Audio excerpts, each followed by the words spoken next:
ಸ್ನೇಹಿತರೆ, ಇವತ್ತು ನಾವು ಕರದಂಟು ನಾಡಲ್ಲಿ ನೆಲೆಸಿರುವ ಕಲ್ಲೋಳಿಯ ಆಂಜನೇಯ ಮಹಾತ್ಮೆಯನ್ನು ತಿಳಿಯೋಣ ಬನ್ನಿ. ಶ್ರೀ ಮಾರುತಿ ದೇವಸ್ಥಾನದ ದ್ವಾರಬಾಗಿಲು.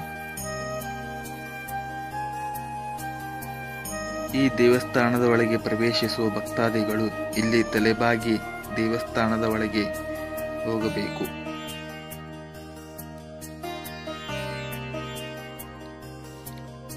ಅದ್ಭುತವಾದ ಶಿವನ ಮೂರ್ತಿಯ ದರ್ಶನ.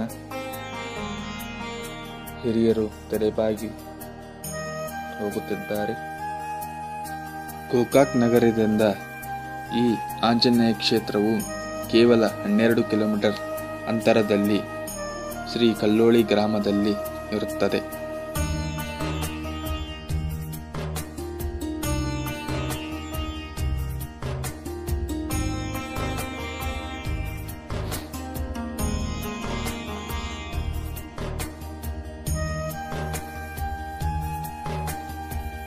ಶ್ರೀ ಅಜ್ಜಪ್ಪ ಸ್ವಾಮಿಗಳ ಸನ್ನಿಧಾನ, ಹಾಗೆ ಶ್ರೀ ಕಾಟಾಮುತ್ಯಪ್ಪ ಸ್ವಾಮಿಗಳ ಸನ್ನಿಧಾನ.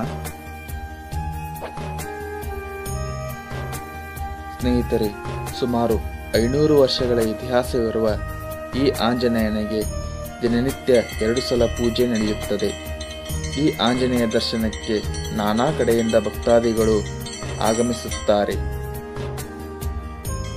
ಈ ಹನುಮಪ್ಪನಿಗೆ ಹರಕೆಯನ್ನು ಹೊತ್ತು ಇಷ್ಟಾರ್ಥ ಈಡೇರಿದ ನಂತರ ಹರಕೆ ತೀರಿಸಿ ಪಾವನ ಪುನೀತರಾಗುತ್ತಾರೆ. ಸುತ್ತಮುತ್ತಲೂ ಪ್ರಸಿದ್ಧಿಯನ್ನು ಪಡೆದಿರುವ ಈ ಹನುಮಪ್ಪನಿಗೆ ಪೂಜೆಗಳೆಲ್ಲವೂ ಭರದಿಂದ ನಡೆಯುತ್ತವೆ. ಶ್ರೀರಾಮ ಲಕ್ಷ್ಮಣ ಸೀತೆಯ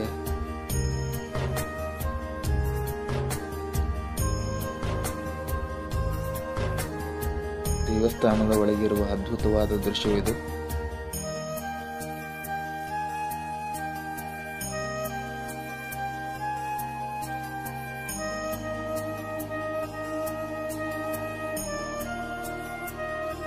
ವರ್ಷದ ಕೊನೆಯ ತಿಂಗಳಾದ ಡಿಸೆಂಬರ್ನಲ್ಲಿ ಕಾರ್ತಿಕ ಮಾಸದ ಒಂದಂದು ಇಲ್ಲಿ ವಿಜೃಂಭಣೆಯಿಂದ ಜಾತ್ರೆ ನಡೆಯುತ್ತದೆ.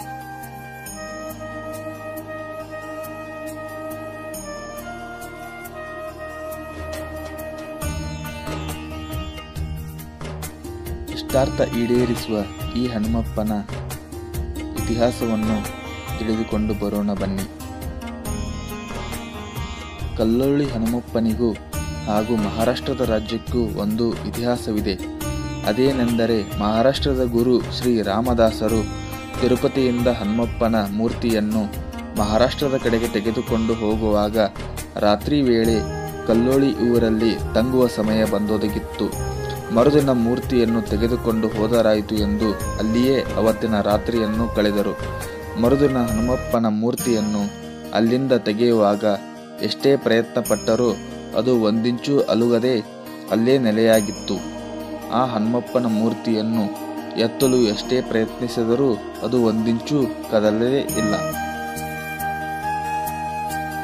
ಅಂದು ರಾತ್ರಿ ಹನುಮಪ್ಪನು ಶ್ರೀ ರಾಮದಾಸರ ಕನಸಿನಲ್ಲಿ ಬಂದು, ನಾನು ಇಲ್ಲೇ ಕಲ್ಲೋಳಿಯಲ್ಲೇ ನೆಲೆಸುತ್ತೇನೆ, ನನ್ನನ್ನು ಇಲ್ಲೇ ಸ್ಥಾಪಿಸು ಎಂದು ಹೇಳಿದರಂತೆ. ವರ್ಷದ ಕೊನೆಯ ತಿಂಗಳಾದ ಕಾರ್ತಿಕ ಮಾಸದಂದು ಇಲ್ಲಿ ವಿಜೃಂಭಣೆಯಿಂದ ಜಾತ್ರೆ ನಡೆಯುತ್ತದೆ. ಈ ಜಾತ್ರೆಯು 15 ದಿನಗಳ ಕಾಲ ನಡೆಯುತ್ತದೆ. ಶಿವನ ಮೂರ್ತಿಯ ತೆಳಗಿರುವ ಈಶ್ವರಲಿಂಗ,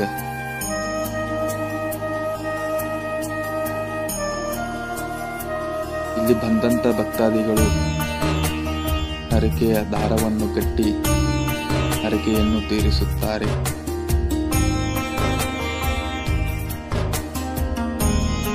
ಸ್ನೇಹಿತರೆ,